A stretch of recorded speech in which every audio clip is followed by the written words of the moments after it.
and we have to really escalate the noise we make so that we'll be heard.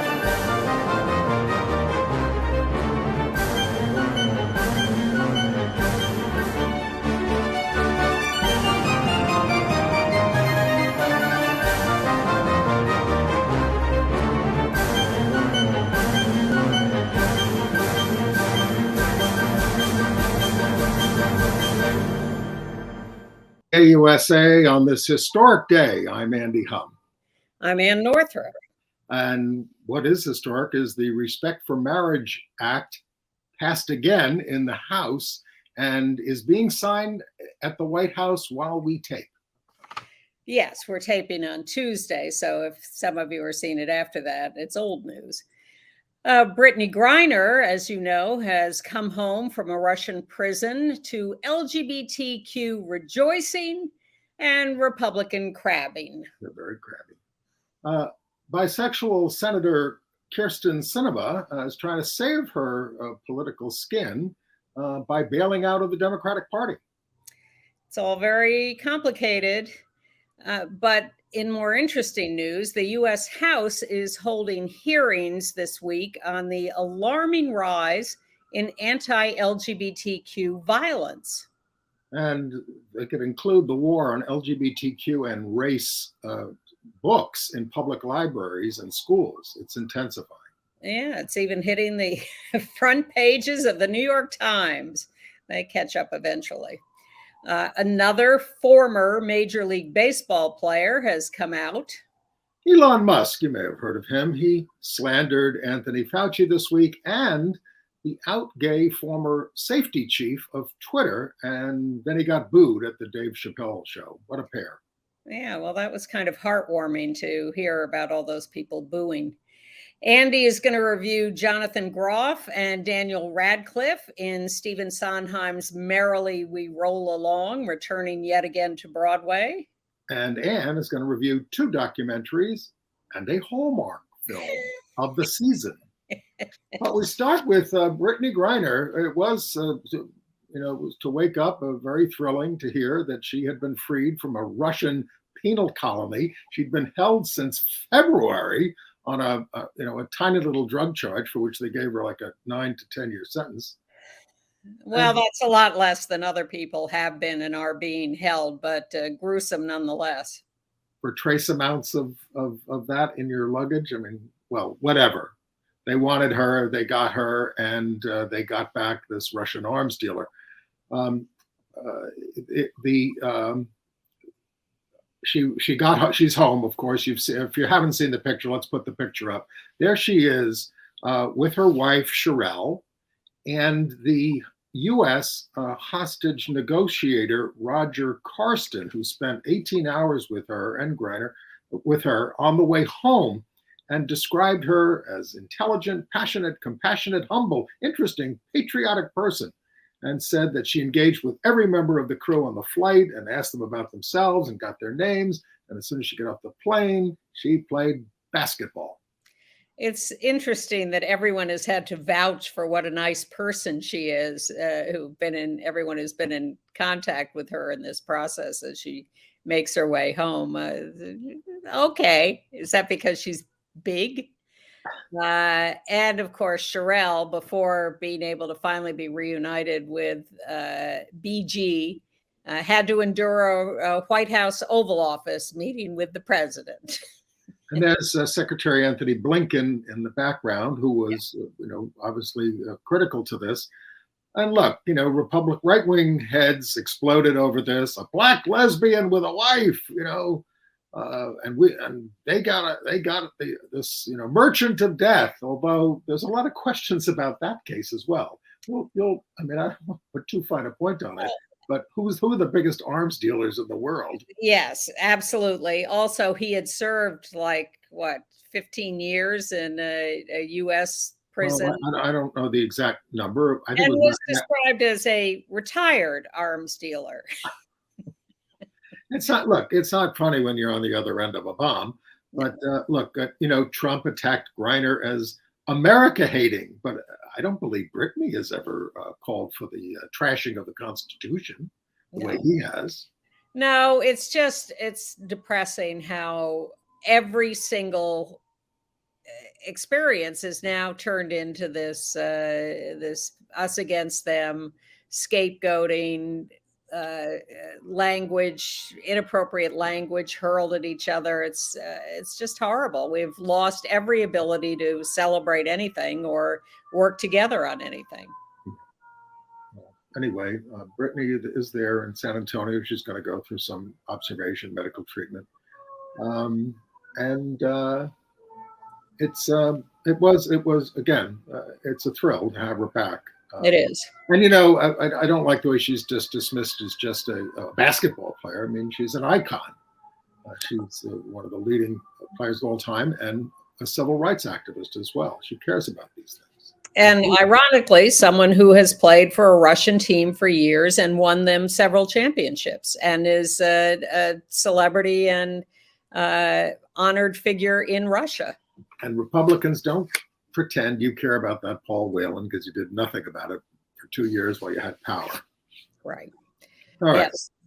All right. So one thing people did manage to collaborate on and work together was the Respect for Marriage Act, which, as you know, passed both first the House, then the Senate with some amendments, and then back to the House and passed the House. Although I noticed that 8 fewer Republicans voted for it on its second turn around the House. And then 2 more Republicans voted yes.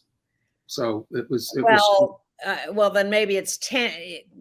Fewer Republicans voted for it the second time, even though more explicit religious freedom amendments had been added to it. So, you know, maybe they'd gotten blowback in their districts and decided to cover themselves by voting against it this time. There's a lot of misinformation about this. You've got to concentrate a little bit about what rights you have and what you don't have under this.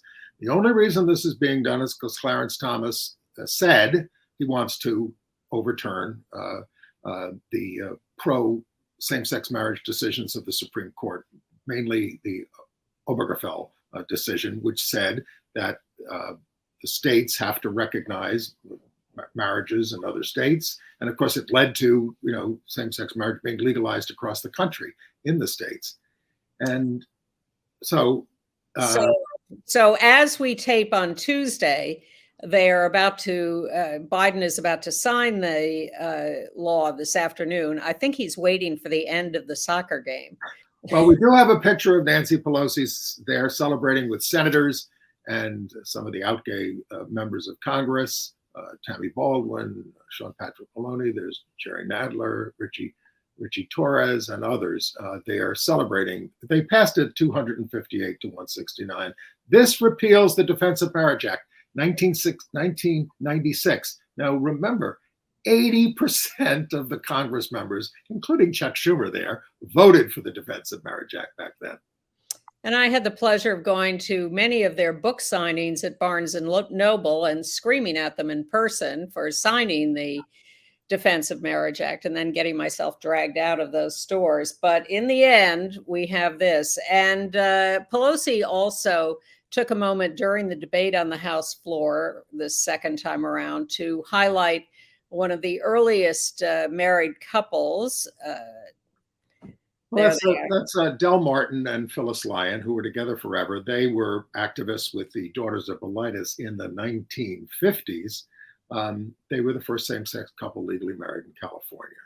So, you know, it's great that they were remembered. They're both gone now, of course. Longtime friends of Pelosi. So nice to see them highlighted. Now, also notable during the debate on the House floor was the extremely right-wing, extremely homophobic representative from Missouri, Vicky Hartzler, who's been after us for years. And she got up and actually wept in the middle of her statement, or claimed to weep. And her nephew, who is an out gay activist, Andrew Hartzler, promptly went on TikTok to express his opinion about his aunt's speech on the House floor. Today, a United States Congresswoman, my Aunt Vicky, started crying because gay people like me can get married. I hope and pray that my colleagues will find the courage to join me in opposing this misguided and this dangerous bill. I yield back. So despite coming out to my aunt this past February, I guess she's still just as much as a homophobe. Let's be clear. Obergefell is not in danger, but people and institutions of faith are. Aunt Vicky, that's not right. Institutions of faith like religious universities are not being silenced. They're being empowered by the US government to discriminate against tens of thousands of LGBTQ students because of religious exemptions, but they still receive federal funding. The bill's implications: submit to our ideology or be silenced. It's more like you want the power to force your religious beliefs onto everyone else. And because you don't have that power, you feel like you're being silenced. But you're not. You're just gonna have to learn to coexist with all of us. And I'm sure it's not that hard. Charming. Well done, Andrew, and thank you for doing that, which gave us the opportunity to show a few clips of Vicky Hartzler. It's astonishing that people can be in families together and be so mean and cruel to their other family members. Well, Representative Jim Jordan, horror show, who's going to be the head of the Judiciary Committee that next year if he's not indicted, who for the insurrection. He also covered up sexual abuse of college wrestlers as a coach, college coach. He voted no, and he said the bill takes the country in the wrong direction. Well, I mean, the wrong direction. And bigoted Representative Bob Good of Virginia compared same-sex marriages to polygamy, bestiality, and child marriage. It's quite shameless. But we do have to pay tribute, I think, to somebody who's trying to redeem himself, Ken Mailman. Ken Mailman was the head of the Republican Party at one time, and managed the Bush campaign, Bush Jr., and in that year with George Bush, promoted constitutional amendments against same-sex marriage across the country to help George win the election. Now he's thrown himself behind getting Republicans behind same-sex marriage. And they did a tremendous amount of work in the red states, running ads, taking out full-page ads, rounding up all these Republicans to say that they would do it, talking to people. I don't know how much direct lobbying we did, but they sure did. We didn't need to do too much with Democrats, but did a terrific job because we weren't sure we were going to win this thing. And raised a ton of money to run those ads and do those campaigns. And we spent a lot of years yelling at him, not only while he was doing the horrible work of passing those anti-marriage amendments to get George Bush elected, but afterwards, even after he came out and claimed he had seen the light, we said, a pox on you. Too little, too late. But he has kept at it and done the work, and here we are. And yes, he does deserve credit for that. We do hope people can change in that way. Yes, and we're looking forward this week to as the Democrats have their last few weeks of control of the House. They are holding a hearing. The House Oversight Committee is holding a hearing this week on Wednesday, tomorrow, as we're taping. 10 a.m. Yeah. And for those of you who are seeing us now or tonight, it is live streaming, and we'll include that link in the show note we sent out. But they're going to hold a hearing on all this anti-LGBTQ extremism and violence. Carolyn Maloney from New York, who lost her seat in a redistricting battle this year, is going out with a bang, running this hearing, and is going to look at all the Republican rhetoric and how evil it's been and how violence producing. And since so much of the attacks are on drag queens, we have actually encouraged her to have drag queens at the hearing to give it back to the Republicans.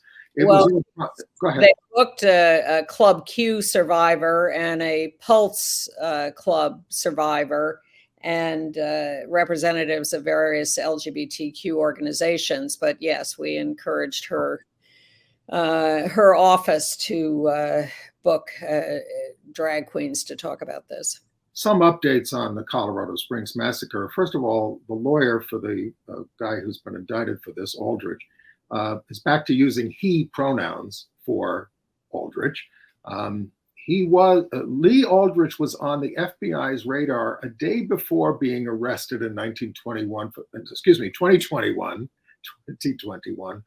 for threatening to bomb family members. We all heard about that he was arrested a year ago, but he was almost arrested before that incident because his grandparents called the police saying he built a bomb in their basement. He was threatening to kill them. He was upset that they were going to Florida. That would get in the way of his plans to conduct a mass shooting. Now, this is all the stuff that he's open about, and he doesn't get on caught by a red flag law in that area of Colorado. Because that county specifically said they were not going to enforce a red flag law. He had made a racist website that was quite explicit and heinous. He said he wanted to be the next mass shooter. And yet, even saying all this stuff out loud and putting it online, he was not stopped. And he had, as you say, bombs he was making and weapons. Right. Can we go back to the Supreme Court for a second? I listened to the very scary independent legislature theory case. My head was spinning with all what they were talking about, but it looks like it's not going to come out as bad as we thought it might, which is the best because it scared even Amy Coney Barrett and Kavanaugh or Gorsuch. One of them is no, not Gorsuch. He's all for it. Kavanaugh. He's hell bent on it.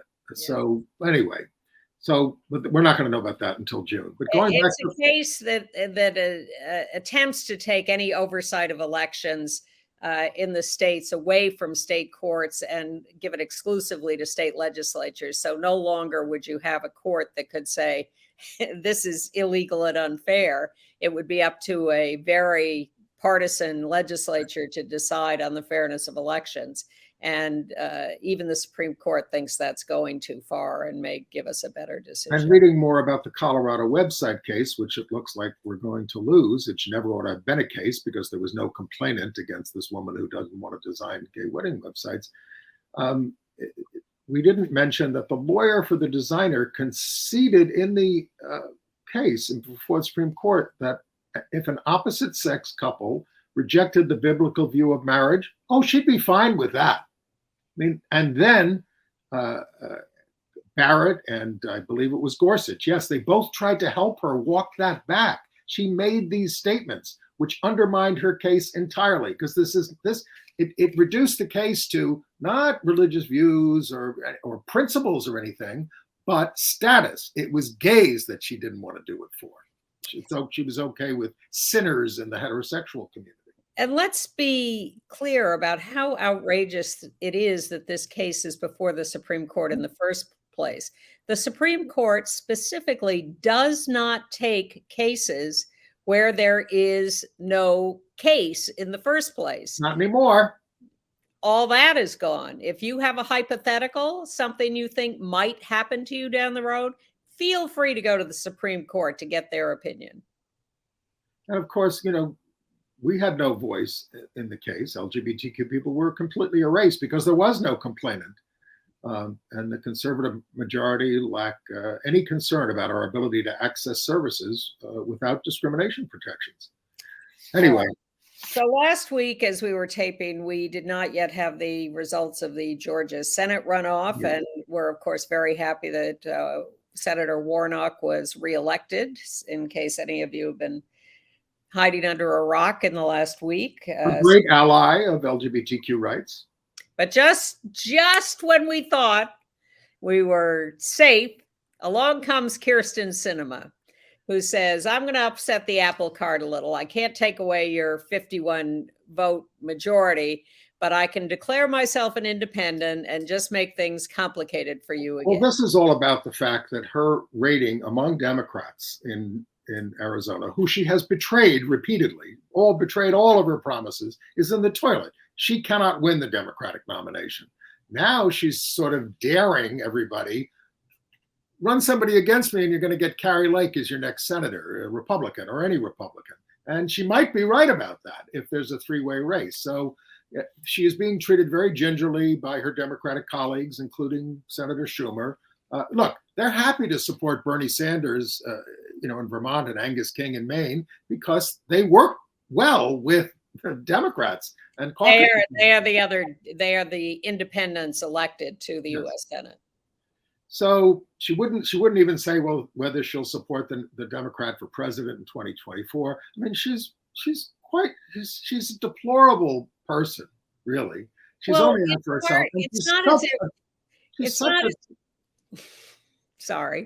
is not as if she is, so far off base with democratic principles ideologically. It's that she's in bed with all her corporate donors. Right. This is about her fulfilling the needs of her corporate constituents, not her human constituents. Absolutely. That's all she's about. Yeah. And, now Joe Manchin says he has no intention of jumping, but he might, it's just, well. I'd love to see Ruben Gallego get nominated by the Democrats and beat Sinema and whoever the Republicans. That would be great, but it's hard to be. Well, look, it's 2 years away. We'll be looking at polls. Anything could happen. It's a mess. Yeah. All right. Also a mess in the state of Florida. We have Republican State Representative Joe Harding. Joe Harding was the author of the Don't Say Gay bill at the behest of the governor, DeSantis. Very self-righteous, very smug. Well, Joe Harding has now been indicted for fraud and stealing COVID relief funds. He defrauded the Small Business Association by taking COVID funds. He faces 20 years in prison. He has resigned in disgrace. He is pleading not guilty.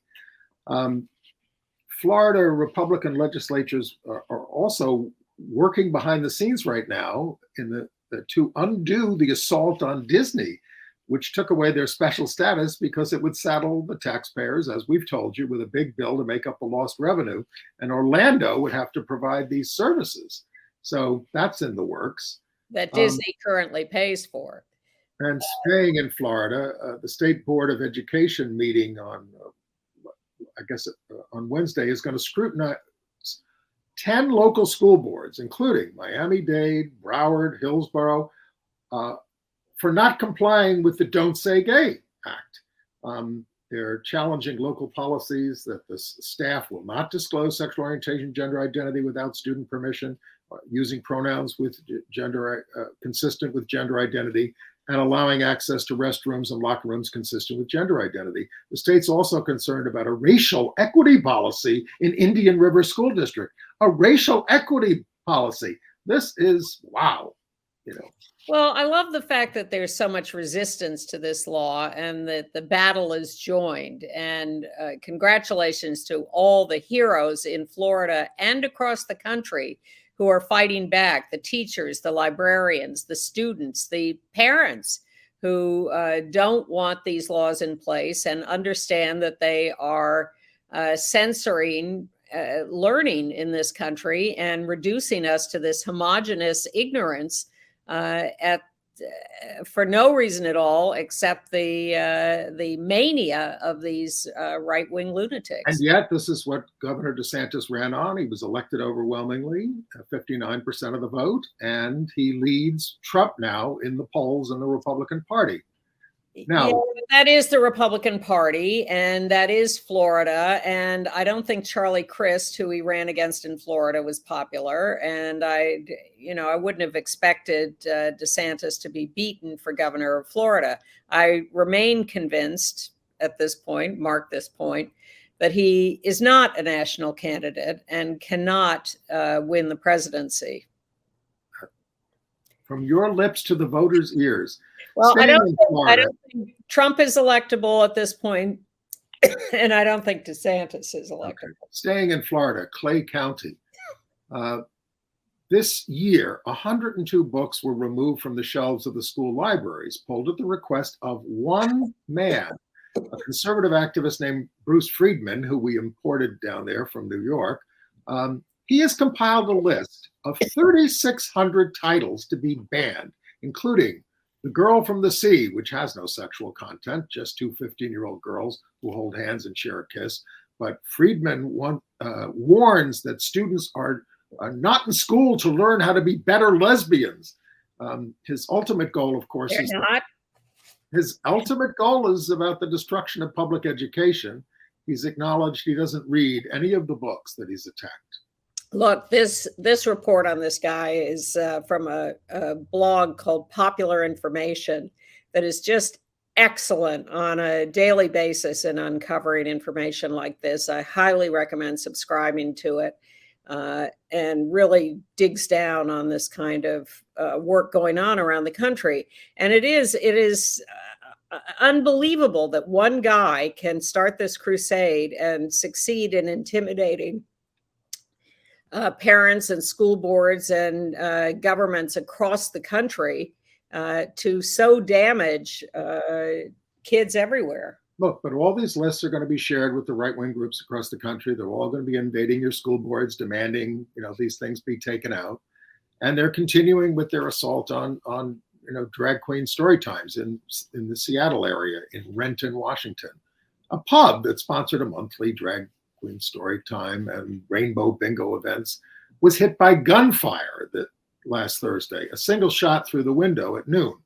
The Brewmaster's Tap Room will go on with its shows, and the assailant had removed his or her or their license plates and wore a mask, so it's hard to identify. One group behind the threats, who was making the threats against the place, have actually pulled back now that it's a shooting war. Oh, nice. As if we couldn't see that coming. And thank you to a restaurant in Richmond, Virginia, which refused to let a right-wing organization called the Family Foundation hold an event at their restaurant. They were going to hold a dinner for donors. And the restaurant said, no, we're not going to let you come here. You are so vicious and so violent, so anti-LGBTQ, so anti-women, that our workers feel unsafe being in this space with you. So we are not taking your reservation. And the right-wing group compared this to not serving Black people in the 1950s and 60s. I mean, this is a group that advocates for discrimination against us. Well, they want to make these false equivalents. That's their specialty. They will argue you to death with these false equivalences. Well, the Stanford Marching Band mocked the anti-LGBTQ policies of Brigham Young University at the football game at halftime that they had, performing a skit entitled Gay Chicken that culminated in two women getting married and using language from Mormon wedding ceremonies. The BYU fans booed. The Stanford Athletic Department apologized for, says this doesn't reflect our values. Well, how about BYU? Do they reflect your values? Doesn't reflect your values to criticize bigots. The only thing I couldn't figure out is why they called it Gay Chicken. Well, maybe you had to be there.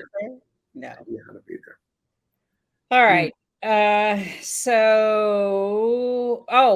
in Asheville, North Carolina, a trans woman, Peyton O'Connor, who is a member of the local school board there, has ended up resigning her position because she was under such relentless attack from a guy named Ronald Gates, who's affiliated with the Alliance Defending Freedom. He just would come to every school board meeting and scream at her. And rather than the town dealing with him, she has stepped off the school board. All right, I'd rather not talk about Elon Musk, but we must. He made an attack on Fauci, said his pronouns are prosecute Fauci, as the world continues to go mad. That got him a shout out from Marjorie Taylor Greene, who complained. She, of course, you saw her this week at the Young Republican Gala in New York, which is always a hidden event. They will never publicize it. And she made those outrageous statements about if we had had our guns there, we would have won on January 6th.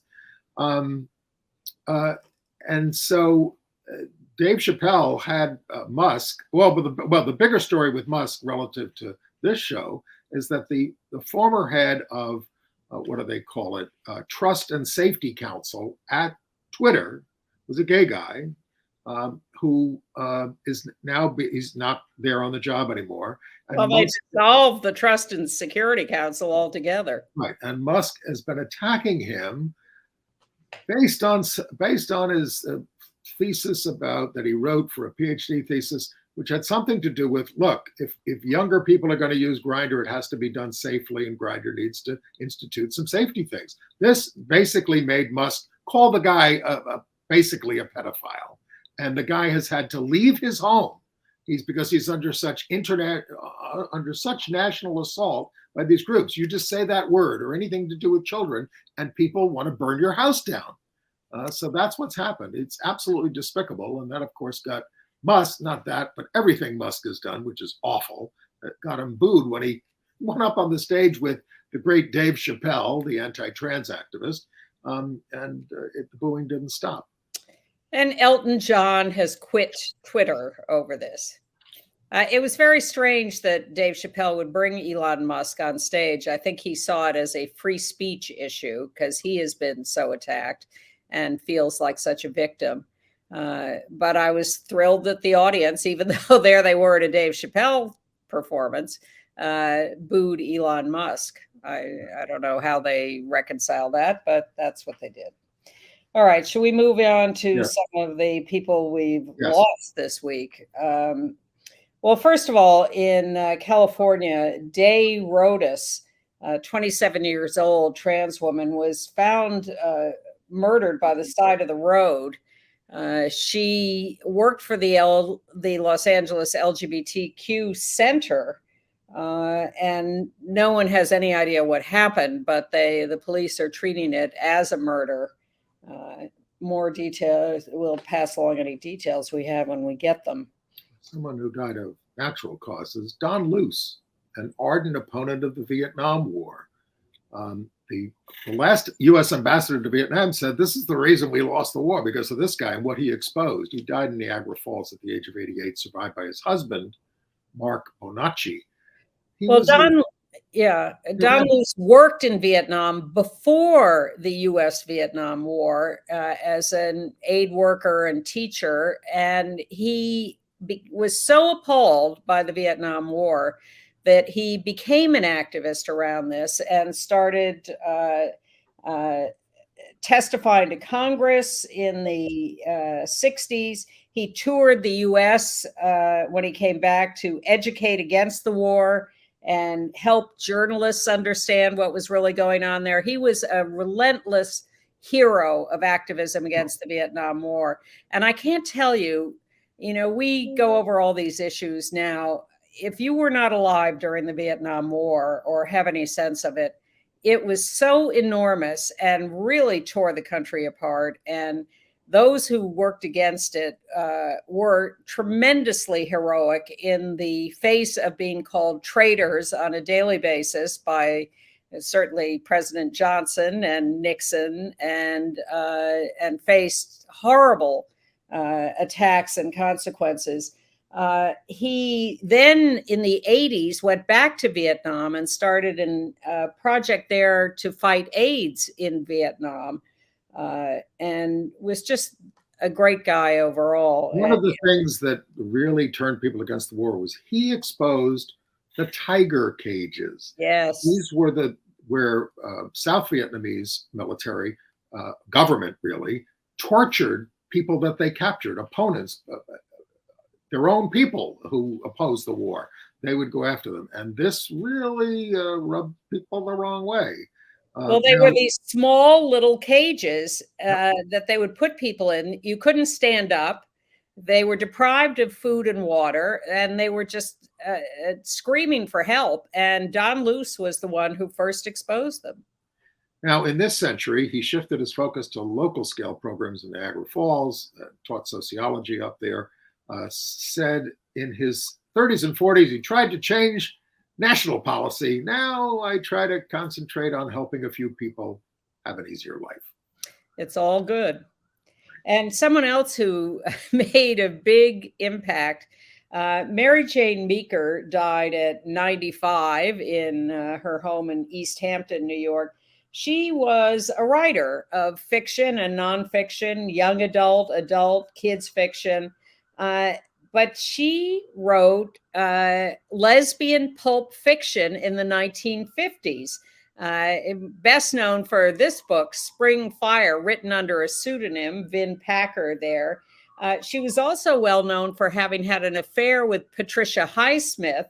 And the talented Mr. Ripley. Yes, and Carol, and wrote a book about it called Highsmith, A Romance of the 1950s.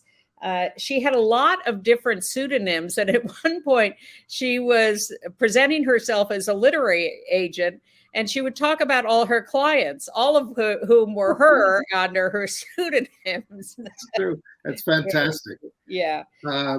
Spring Fire was a college sorority romance, which went through 15 printings and sold 1.5 million copies. These books were tremendously popular, but they required an unhappy ending. She had to. The publishers required that, and the Postal Service required that. They were not going to distribute these materials if they had happy endings for lesbians.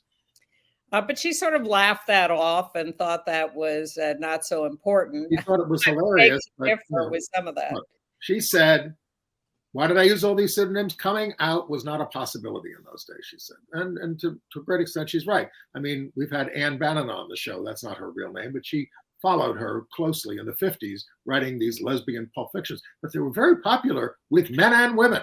Oh, yeah. Anne Bannon did the Bebo Brinker Chronicles, which were tremendously popular.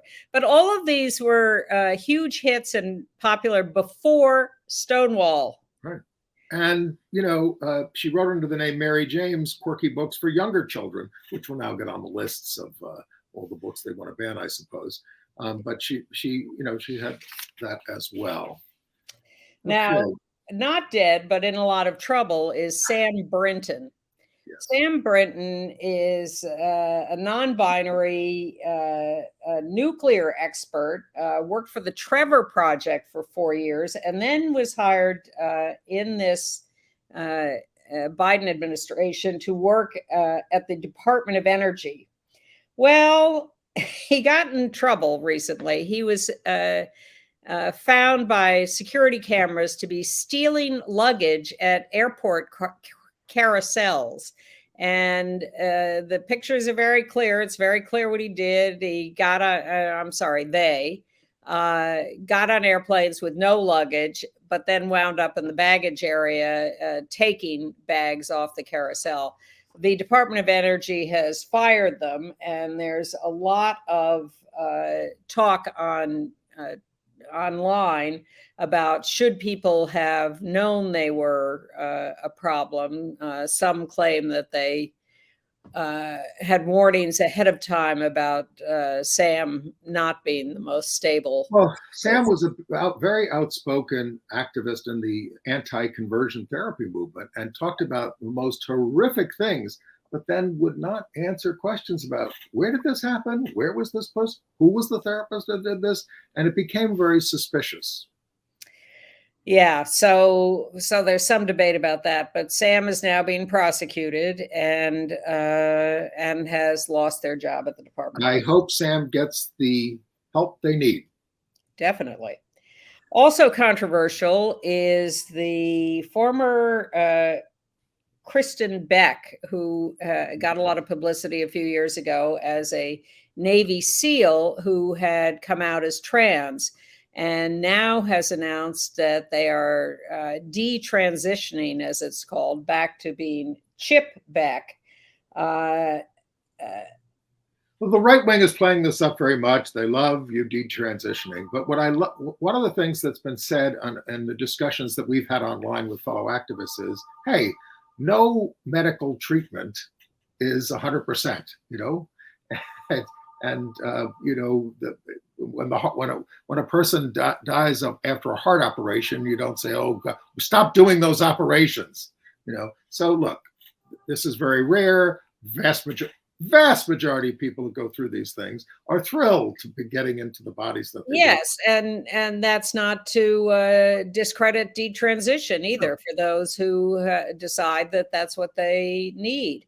There was some question about whether Chip Beck transitioned too quickly without the proper process of assessing their situation, and that may be implicated too.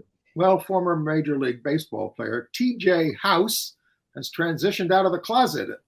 He was a pitcher with the Cleveland and team in Toronto from 2013 to 17, has come out as gay, announcing his engagement to his boyfriend, Ryan Neitzel, Neitzel, in conjunction with the passage of the Respect for Marriage Act. He is the third former player to come out after playing, after Billy Beane and, of course, the great Glenn Burke. Although Burke was pretty out when he was on the team. Yeah. TJ says that he felt a lot of shame for many years, but now love has set me free. So congratulations, TJ and Ryan. It will do that. All right. All right. So international news? Yes. And we start with the sad news of Grant Wall. He was an extremely prominent sports writer, straight, but a great ally of the LGBTQ community. His brother is gay. And in honor of his brother, he wore this shirt, this rainbow shirt around a soccer ball in Qatar, covering the World Cup. And they didn't want to let him in the stadium. They're talking about the guards at the gates. They detained him for a while. Eventually, they let him in, and the head of FIFA or something apologized for it. But he stood up for us, and he paid a price. While he was there, he started feeling sick. And at first, he thought it was a bad cold. But it got worse and worse. He was 48 years old, and he was in the press box covering a game and suddenly collapsed. They tried to revive him. They failed. They took him to the hospital, but he had died, 48 years old. Some people want to raise questions about his death because he had been so outspoken in support of LGBTQ issues and people, but no one has come up with any real evidence that there was anything done to him.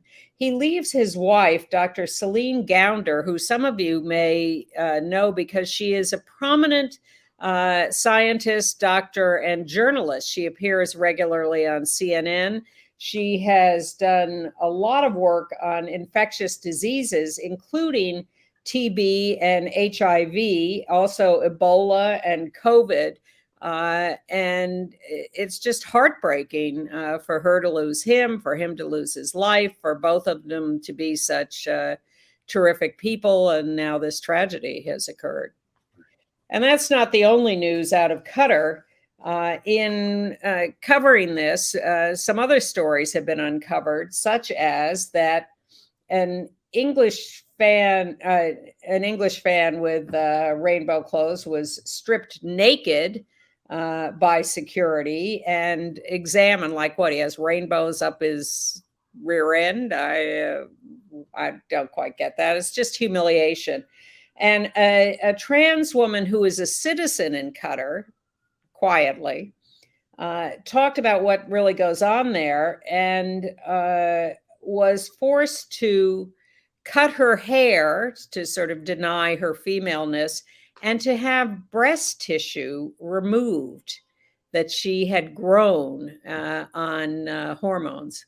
Well, they're much kinder in Scotland, where they've upheld the challenge from a group funded by J.K. Rowling to the Gender Recognition Act, which is, which just defines transitioning and what it means to be a woman and what you have to do and all that kind of stuff. They were challenging that. Yeah, they wanted to disempower trans women from being recognized as women, and the court said no. The act enables their recognition, and we're not going against that, and you are wrong, and you're out of here. Latvia has dumped its legislative draft on civil unions, but they're avoiding what the Constitutional Court is saying that they've got to do, which is come around to some sort of recognition of it. But we may have buried the lead from Barbados, which has gotten rid of its sodomy laws. Well, it's gotten rid of its buggery and gross indecency laws, a vestige of the British Empire. Yes. It's the third country in the Caribbean this year to do so, and the repeal goes into effect in January. It's a tidal wave of legalization in the Caribbean. Well, for years, and we've been doing this show for decades, we have been reporting on these laws being in place in the Caribbean and assuming that someday all that would change. And evidently this is the time, and it's exciting to see that happen. Yes, we have been doing this for decades, and I'll just remind you, I'm going to be gone for the next 3 weeks. And oh no, Andy, you're going to be gone for 3 weeks? Maren Johns is going to be here with Anne, yes. continuing the news. I'll send in some play reviews next week because I'm seeing a bunch this week. And we really appreciate all the support we've been getting from our viewers. I mean, really, Anne writes to you. You've been contributing. You can go to our website at gayusatv.org. And if you'd like to make an end of the year donation, we really appreciate it. It is keeping us going. It's just so encouraging. We don't know many of you, and yet here you are supporting us. And it's great to know that you're out there. So thank you. We have gotten to know quite a few of you by your cards and letters, and we appreciate that interaction. That's sort of an added bonus to doing the show. And also in the Caribbean, after this little, advertisement for us in the middle, Aruba and Curacao now have a new court order ordering them to legalize same-sex marriage.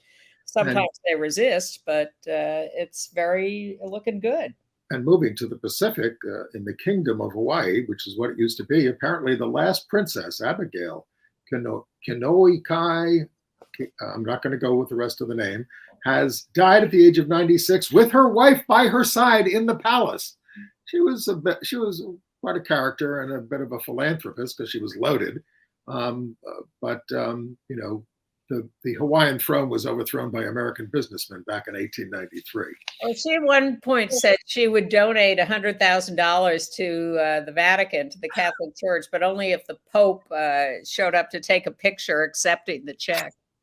Hey, and it was nice to see the plot against Germany overthrown, and that was inspired by QAnon, which is a hugely anti-gay group operating all over the world now, apparently. And so they busted it up.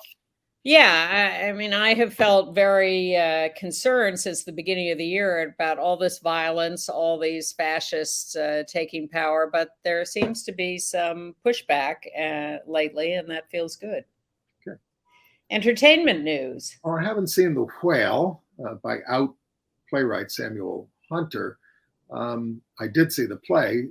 Brendan Fraser, as a morbidly obese gay man, is getting Oscar buzz.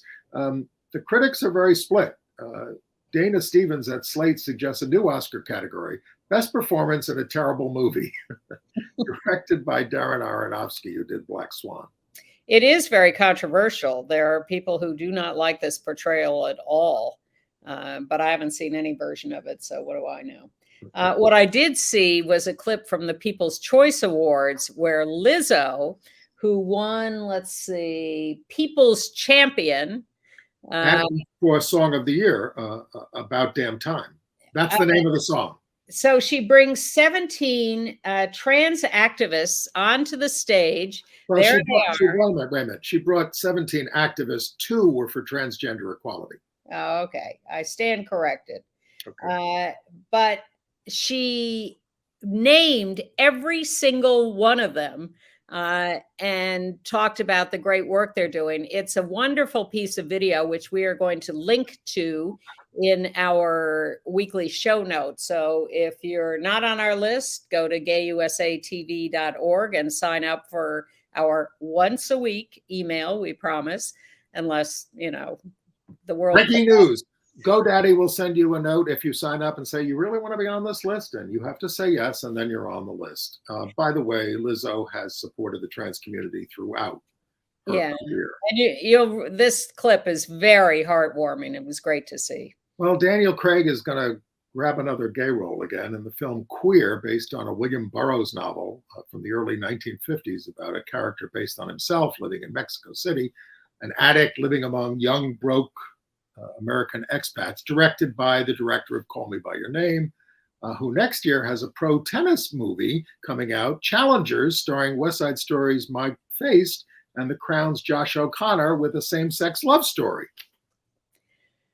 A little sooner than all that, the Golden Globes in January will be hosted by Gerard Carmichael, who you remember from his fantastic special, Rothaniel, where he came out. And this is him hosting Saturday Night Live earlier this year. Rothaniel was stunning. Now, the Golden Globes have been almost dissolved in charges of racism and corruption.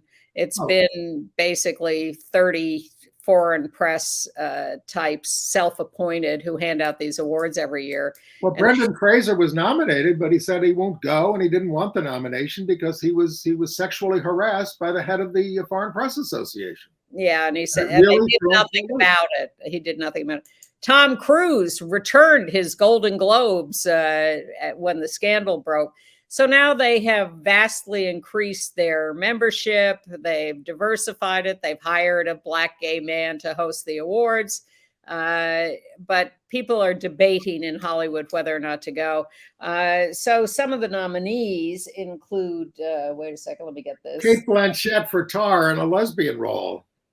Yeah, she's going to get an Oscar nomination too. It's still a terrible movie with a terrible performance. And you know, they nominated Emma Thompson for Good Luck to You, Leo Grande, which I liked very much. But in the comedy musical category, it is neither. Really? It's a drama. Well, they nominated White Lotus and the spectacular Jennifer Coolidge. Have you been watching it? I watched that nutty last episode. Well, it was a mess, is what I think. But it was all about the bad gays and the end of Jennifer Coolidge. I kind of liked the show, but I thought the last episode was really just trying Jump the shark. Yes, exactly. All right. And then, merrily we roll along. Well, yes. Give me a second to talk about this show because I'm so excited about it. It's at the New York Theater Workshop. It's sold out, but I think it's going to make it to Broadway. This is Stephen Sondheim's famous flop from Broadway in 1981, which was very misconceived and miscast, with young people playing people who go from older to younger in the course of the show. So there's this woman named Maria Friedman, who's sort of a Sondheim savior, and she did this in London. I saw it there. This is even better, with a real dream cast. You've got, put the picture up again. You've got Jonathan Groff there in the middle as Franklin Shepard, melting down amidst his Hollywood success, surrounded by hangers-on and marital strife, and chastised by his old friend, novelist Mary Flynn, Lindsay Mendez there. Going back in time, we see Franklin's more grounded theater writing partner, Charlie Kringus, Daniel Radcliffe, you might know him, in a spectacular meltdown breakup on live TV. And he does a terrific job with a dizzying patter song. And the scenes keep going back further and further in time till when they met on the roof in 1958, looking for Sputnik in the sky, full of hope and possibility. And all of this is accompanied by some of Sondheim's most heartfelt songs. Old Friends, Not a Day Goes By, Our Time. These are standards now. And it sort of feeds a desire to roll back the clock from our crabbed time. And I left the theater walking the streets of the East Village, where I was first living in New York City in the 70s, remembering old friends and both departed and abiding, and filled with hope again that this can be our time, if we only remember who we were. Well, a lot of what we've talked about today are people who were doing great things 30, 40, 50, 60 years ago. And we would like to go back to some of those times, but let's do great things in this time. All right, something else to look forward to. In June, we will see the publication of Elliot Page's memoir called Page Boy. Elliot has come a long way in transitioning and Achieving Self-Esteem, and you can read the whole thing there. You can pre-order it now, but it's not coming out till June.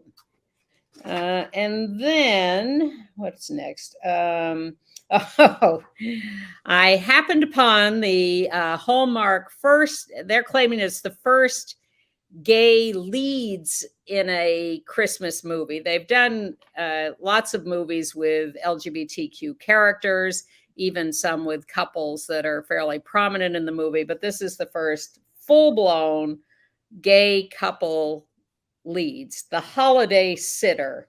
One gay guy on the left, Jonathan Bennett, has to babysit his niece and nephew, and of course the next door neighbor is another gay guy, and they meet cute, and surprise, I don't think I'm spoiling anything here to say they end up together. Oh. It's cute. It carries you along if you're in the mood for that kind of thing. It's decently done, although Jonathan Bennett plays a little over the top for the beginning of it, but it's okay. And then on a much more serious note, there is a movie opening in New York on Friday, and then around the country, a documentary called Nellie and Nadine. It's been an award winner on the film festival circuit, and it's about these two women. This is a true story of these two women who met in the Ravensbrück concentration camp in World War II and became a couple.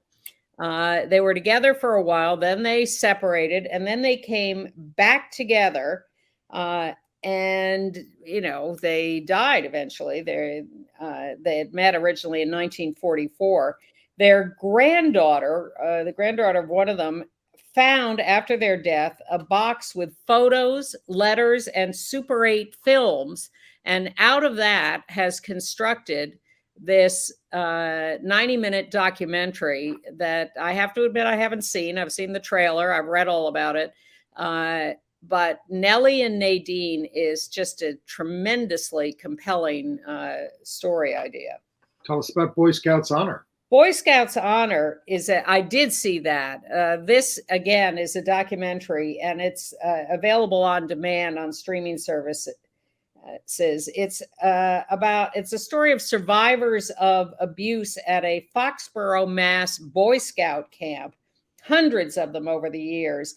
And it is the most honest and direct and straightforward telling of this story that I have ever seen. I found it absolutely fascinating and mesmerizing, and I would urge you to look for that, Boy Scouts Honor. And on Netflix, the Spanish gay series Smiley. 8 episodes, very popular in Spain, set in Barcelona, a queer friend group, a dramedy, even female couples, and very explicit, and dramedy popular in Spain. And I'll send you a link to a story about how the three of the top cast members of Death of a Salesman are out LGBTQ. See you in 3 weeks, Andy. Goodbye, everybody. Happy New Year.